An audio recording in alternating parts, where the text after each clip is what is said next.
नमस्कार मंडळी, good morning. आज होता सॅटरडे. आज मला बनवायचं होतं टिफिनला शाबूची खिचडी आणि तेवढ्यात मला उठायला पण खूप उशीर झाला आणि तेवढ्यात शेंगदाण्याचा कूट पण संपला. घाईच्या टायमालाच काही ना काही गडबड होते असते माझ्याकडून. मग दूध गरम करायला ठेवला, पटकन शाबू बनवला. शाबू बनवून घेतला.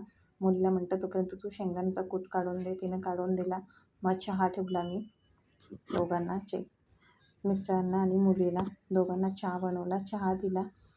त्यानंतर मग मी शाबू झाल्यानंतर टिफिन भरून दिला.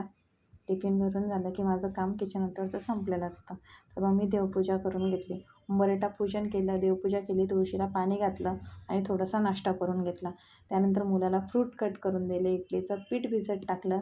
मुलांना संडे असल्यामुळे उद्या इडली खायची होती. आणि त्यानंतर मग सर्व काम करून घेतले, लादी पुसून घेतली, वॉशिंग मशीन लावून घेतली.